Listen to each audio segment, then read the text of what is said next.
Bismillahirrahmanirrahim. Assalamualaikum warahmatullahi wabarakatuh. Bersama saya Baso Misbahuddin, CGP Angkatan 4 Kabupaten Pulau Limandar pada koneksi antar materi 32.A9 pemimpin dalam pengelolaan sumber daya.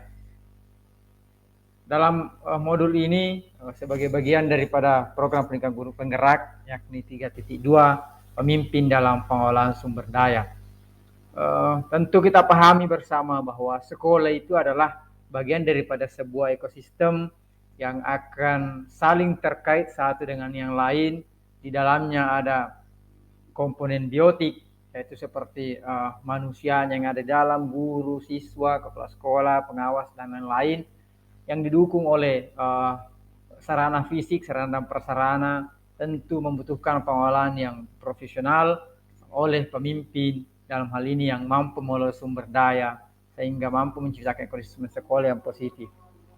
Selanjutnya bahwa seperti apa pemimpin pembelajaran maupun sumber daya, sebagaimana kita pahami bahwa guru itu adalah seorang pemimpin pelajaran yang tentu bukan hanya fokus pada kurikulum, mengajar dan lain-lain, tapi juga adalah pengembangan komunitas sekolah.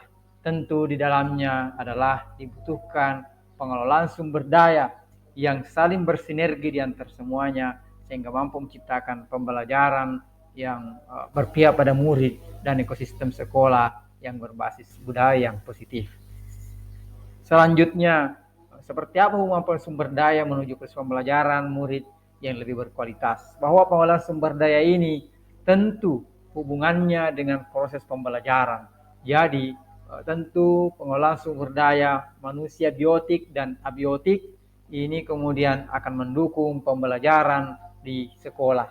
Tentu dalam hal ini sebagai contoh, misalnya kita melibatkan aset sosial dan finansial dari industri yang dalam hal ini memberikan donasi atau memberikan transfer of knowledge atau ilmunya sehingga mendorong murid kita untuk lebih dekat dan familiar dengan dunia kerja, memiliki kompetensi dan karakter sesuai dengan budaya kerja industri. Kemudian lebih lanjut, seperti apa hubungan materi dengan materi yang dapatkan sebelumnya. Sebagaimana kita pahami bahwa konsep Merdeka Belajar adalah turunan dari pemikiran Ki Hajar Dewantara. Salah satunya dalam hal ini melalui program guru penggerak. Dengan program guru penggerak ini didorong untuk menerapkan nilai-nilai guru penggerak, yaitu adalah mandiri, reflektif, kolaboratif, inovatif, dan tentunya adalah yang paling utama berpihak kepada murid. Tanggung jawabnya adalah bagaimana ini kemudian bisa diterapkan.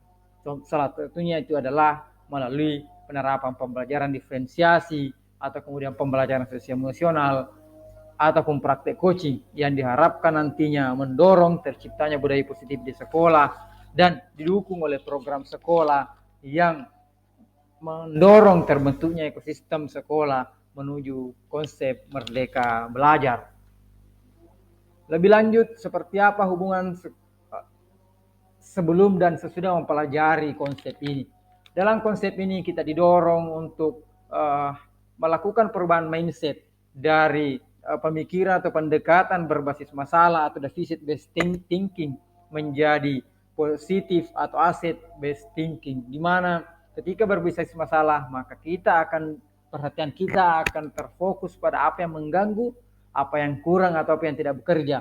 Tapi ketika kita berpikir berbasis aset, maka kita akan menemukan dan mengenali hal-hal yang positif dalam kehidupan, menggunakan kekuatan sebagai tumpuan berpikir, kemudian membesarkan perhatian kita untuk selalu bekerja dan menjadi inspirasi bagi yang lain melalui pemetaan kekuatan aset sekolah yang meliputi 7 hal. Yang pertama adalah aset manusia, kemudian yang kedua adalah aset sosial, yang ketiga adalah aset fisik, yang keempat aset lingkungan, yang kelima aset finansial, yang keenam adalah aset politik, dan yang ketujuh adalah aset budaya dan agama dan budaya. Jadi ketujuh aset itulah nantinya diharapkan dapat dimaksimalkan oleh seorang pemimpin dalam mengelola sumber dayanya, kemudian berikan dampak terhadap pembelajaran murid menuju murid-murid yang memiliki kesejahteraan dan kemerdekaan sesuai dengan kodratnya, baik sebagai manusia maupun sebagai anggota masyarakat. Terima kasih.